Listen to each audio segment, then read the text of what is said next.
யாழ்ப்பாணம் எவ்வளோ ஒரு பிரபலமான ஒரு இடம், உலகத்தில் இருக்கக்கூடிய எல்லா தமிழர்களுக்கும் தெரிந்த மிகப்பெரிய ஒரு இடமாக இருப்பது வந்து யாழ்ப்பாணம். இந்த யாழ்ப்பாணத்தில் இப்போ அண்மையில் வெளியாக இருக்கக்கூடிய ஒரு சின்ன ஒரு விவரம் வந்து மிகப்பெரிய ஒரு அதிர்வலைகளை ஏற்படுத்தி இருக்கிறது அப்படின்னு சொல்லித்தான் சொல்லலாம். என்ன மாதிரியான புள்ளி விவரம் அப்படின்னு சொன்னால், யாழ்ப்பாணத்தில் கடந்த 3 மாதங்களில் மட்டும் தற்கொலைகள் எத்தனை நடந்திருக்கு தெரியுமா? 80 பேர் தற்கொலை செய்து கொண்டிருக்கிறார்கள் அப்படின்னு சொல்லப்பட்டிருக்கிறது. இந்த புள்ளி விவரம் தான் இப்போ மிகப்பெரிய ஒரு பேசு பொருளாக மாறி இருக்கிறது. என் யாழ்ப்பாணத்தில் என்ன பிரச்சனை?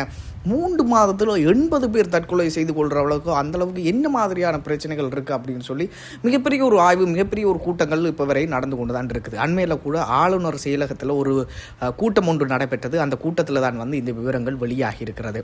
அண்மையில் கூட 2-3 நியூஸ்களை நான் வந்து வெப்சைட் மூலமாக பார்க்கக்கூடியதாக இருந்துச்சு. அதில் ஒன்று பொதுவாக நீங்களும் பார்த்துருப்பீங்க அப்படின்னு நினைக்கிறேன். அதில் வந்து ஒரு இரட்டை சகோதரிகள் புன்னாலை கட்டுவன் பகுதியில் வந்து தங்களுக்கு தாங்களே தீ மூட்டி கொண்டு தற்கொலைக்கு முயன்றிருந்தார்கள். அதன் பின்னர் காப்பாற்றப்பட்டு தெல்லிப்பளை ஆதார வைத்தியசாலைகளில் சேர்க்கப்பட்ட பின்னர் அவர்கள் உயிரிழந்திருந்தார்கள் என்பதும் குறிப்பிடத்தக்கது. ஸோ இந்த இரட்டை சகோதரிகளுடைய தற்கொலை வந்து மிகப்பெரிய ஒரு விஷயமாக ஊடகங்களே பார்க்கப்பட்டதாக இருந்தது.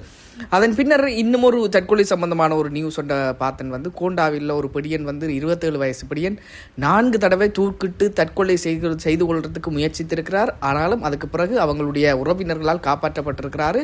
அதன் பின்னர் ஒரு நாள் வந்து இரவு எல்லாம் சாப்பிட்டுட்டு ஒரு 8 மணி போல் வீட்டை விட்டு வெளியில் போயிருக்காரு. கனநேரமாக ஆளை காணல் அப்படின்னு சொல்லி தேடின இடத்துல வந்து மீண்டும் அவர் 5வது முறையாக தூக்கிட்டு தற்கொலை செய்து கொண்டிருக்கிறார். அதன் பின்னர் யாழ்ப்பாண பூதனா வைத்தியசாலைக்கு அவருடைய உடல் எடுத்துக்கொண்டு செல்லப்பட்டிருந்தது.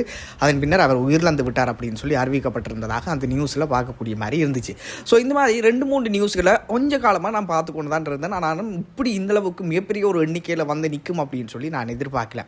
இலங்கையை பொறுத்தளவில் இலங்கையின் தேசிய ரீதியாக இருக்கக்கூடிய தற்கொலை வீதங்கள் எவ்வளோ அப்படின்னு சொல்லி கேட்டால் 1 லட்சம் பேருக்கு 15 பேர் தான் வந்து தற்கொலை செய்து கொள்கிறார்கள் அப்படின்றது வந்து இலங்கையினுடைய தேசிய ரீதியிலான ஒரு புள்ளி விவரமாக காணப்படுகிறது. ஆனால் யாழ்ப்பாணத்தில் 1 லட்சம் பேருக்கு இப்போ 30 பேர் தற்கொலை செய்து கொண்டிருக்கிறார்கள். தேசிய ரீதியை விட டபுள் மடங்குல நிற்குது. அந்தளவுக்கு வந்து தற்கொலை விகிதங்கள் அதிகரித்து கொண்டே போகுது அப்படின்னு சொல்கிறதும் இதில் வந்து குறிப்பிடத்தக்கது. அதை விட வந்து முக்கியமான ஒரு விஷயம் என்ன அப்படின்னு சொன்னால், இந்த தற்கொலை ரீதியான பிரச்சனைகளை வந்து நாங்கள் அடுத்தவங்களுடைய பர்சனலான ஒரு விஷயம், அதுக்குள்ளே நாங்கள் தலை போடக்கூடாது அப்படின்னு சொல்லி நிறைய பேர் யோசிச்சு அதை விட்டு வெளியில் போகிறோம். ஆனால் உண்மையிலேயே தற்கொலைக்கு மிக முக்கியமான காரணங்கள் மன ரீதியான அழுத்தங்கள், உளவியல் ரீதியான அழுத்தங்கள், போதைப்பொருள் சம்பந்தமான பாவனை, குடும்ப தகராறு, அதே போல் உறவுகள் ஏற்படக்கூடிய விரிசல், இந்த மாதிரி நிறைய பிரச்சனைகள் தான் வந்து பொதுவான ஒரு காரணங்களாக இருந்து கொண்டிருக்கிறது. இதை தாண்டி ஸ்பெஷலைஸ்டான காரணங்கள் வந்து ரொம்பவுமே குறைவு அப்படின்னு சொல்லி தான் சொல்லணும். ஸோ இந்த மாதிரி நாங்கள் அடுத்தவருடைய பிரச்சனை, இது வந்து பிரைவேட்டான பிரச்சனை அப்படின்னு சொல்லி யோசிச்சு கொண்டிருக்கிறோம். இது வந்து சுகாதார திணைக்களத்தினுடைய வேலை அப்படின்னு சொல்லி யோசிச்சு கொண்டிருக்கிறோம். ஆனால் உண்மையிலேயே இது சுகாதார திணைக்களத்தினுடைய வேலை மட்டுமல்ல, இது வந்து எங்களுடைய வேலைகளும் தான். அதாவது எங்களோட இருக்கக்கூடிய நண்பர்கள், உறவினர்கள், சகோதரங்கள், அந்த மாதிரி அவங்க தான் வந்து தற்கொலை செய்து கொள்கிறாங்களே தவிர வேறொரு இடத்துல இருந்து வந்து இங்கே வந்து தற்கொலை செய்து கொள்ள மாட்டாங்க. ஸோ எங்களோட இருக்கக்கூடியவங்களை, எங்களோட பழகக்கூடியவங்க தான் வந்து இந்த மாதிரியான விஷயங்களை மேற்கொள்கிறாங்கன்றதன் அடிப்படையில் எங்களோட இருக்கக்கூடியவர்களுக்கு நாங்கள் தான் பொறுப்பு கூற வேண்டும் என்பதன் அடிப்படையில் வந்து இதை வந்து சுகாதார திணைக்களத்தினுடைய பொறுப்பு அப்படின்னு சொல்லி மட்டும் தட்டி கழித்து விட முடியாது.